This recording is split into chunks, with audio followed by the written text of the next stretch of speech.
இன்னைக்கு music director தேவா அவர்களுடைய பிறந்த நாள். ஸோ தேவாவை பொறுத்தவரையும் 3 படங்கள் உலகநாயகன் கமலஹாசனுக்கு ஒர்க் பண்ணியிருக்காரு. அவ்வை சண்முகி, பம்மல் சம்பந்தம், பஞ்சதந்திரம் 3 படங்கள்லையுமே பாட்டு, பேக்ரவுண்ட் ஸ்கோர் எல்லாமே சிறப்பாக இருக்கும். அதில் சில பாடல்கள் கமலஹாசனே சொந்த குரலில் பாடியிருக்காரு. ஒரு லேடி வாய்ஸில் ஒரு பாட்டு பாடியிருக்காரு, ருக்கு ருக்கு ருக்கு. அதே மாதிரி பம்மல் சம்பந்தத்தில் வந்து அந்த ஆண்டவனுக்கே இந்த கதினா ராமசாமி கந்தசாமி அந்த பாட்டு பாடியிருக்காரு, அவரே எழுதி பாடியிருக்காரு. பஞ்சதந்திரத்தில் காதல் பிரியாமல் அந்த பாட்டு ஹை பிச்சில் அந்த பாட்டு பாடியிருக்காரு. எல்லா பாட்டுமே நல்லா இருக்கும். கமலை பொறுத்தவரை அவர் எந்த மியூசிக் டைரக்டர்கிட்ட ஒர்க் பண்ணாலும் அவங்கள்ட்டேருந்து நல்ல டியூனை வாங்குறதும் ரீ ரெக்கார்டிங் வாங்குறதும் அவர் அது வந்து தேவிஸ்ரீ பிரசாதா இருக்கட்டும், இந்த தசாவதாரம் படத்தில் ஹிந்தியிலேருந்து அவர் கூட்டு வந்த அந்த இசையமைப்பாளராக இருக்கட்டும், அவருக்கெல்லாம் நம்மளுடைய கல்ச்சரோ எதுவுமே தெரியாது, இருந்தாலும் அவர்கிட்டேருந்து பாட்டை வாங்கியிருப்பார்.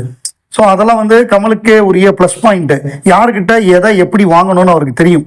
அதே மாதிரி கவிஞர் வாலிகிட்டேருந்து அந்த வரிகள், தூணுக்குள்ளும் இருப்பாண்டி துரும்பிலும் இருப்பாண்டி, அந்த அவருடைய கேரக்டர் பேர் பாண்டி, இருப்பாண்டி பாண்டின்னு அந்த மாதிரி அழுத்தமான வரிகள்லாம் வாங்குவார்.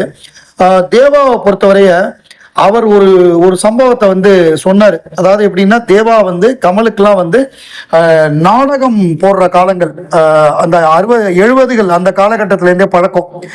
இந்த டிராமாக்கு வந்து அவர் பிட்டில் உட்காந்து வாசிப்பார் தேவா ஹார்மோனியத்தை. கமல் வந்து என்னன்னா மேக்கப் ஆர்டிஸ்டாக இருந்திருக்காரு. ஒரு நார்த் மெட்ராஸில் ஒரு ட்ராமா, ஒரு பெரிய அந்த பேட்டையிலேயே பெரிய அம்மா, ஒரு அம்மா டான் மாதிரி ஒரு அம்மா, அந்த அம்மாவோட பேரன் நடிக்கிறான். அந்த அம்மாவோட பேரை வந்து 10 தலை ராவணன்.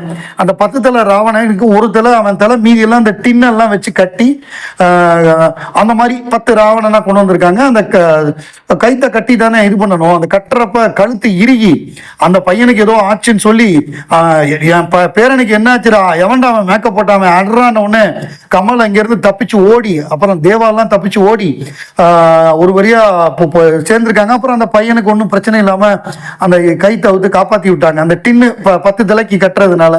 அப்புறம் கமல் கேட்டாராம் அந்த அவ்வை சண்முகி ரெக்கார்டிங் எப்ப, தேவா நீங்க எப்போ ஓடுனீங்க அப்படின்னு. சார் நீங்க ஓடின உடனே நாங்கெல்லாம் கிளம்பி ஓடிட்டோம் சார் அப்படின்னாங்களாம். அது வந்து ஒரு மறக்க முடியாத ஒரு நகைச்சுவை. இதை கமல் சொல்லும் பொழுது இன்னும் சிறப்பா இருக்கும். இவர் ஒரு மாதிரி சொன்னாரு, இந்த பிளாக் ஷீப்புக்கு தான் சொன்னாருன்னு நினைக்கிறேன். பிளாக் ஷீப் யூடியூப் சேனல் அவங்களுக்கு கொடுத்த பேட்டியில சொன்னாரு. கமல் சொல்றப்ப இன்னும் எலாபரேட்டா சொல்லுவார் அவரு. இந்த நார்த் மெட்ராஸ் அந்த பையன், அந்த ராவணன் கேரக்டர் அந்த பையனுக்கு, ஏன்னா மெயின் கேரக்டர் அந்த பையனை கொடுத்தாதான் அந்த அம்மா வந்து ஸ்பான்சர் பண்ணுவாங்களாம். அப்படிலாம் இது பண்ணி, ஸோ அப்படி நடந்ததெல்லாம் ரொம்ப அழகா, அதை மறக்க முடியாத ஒரு நகைச்சுவையா இருந்தது இது.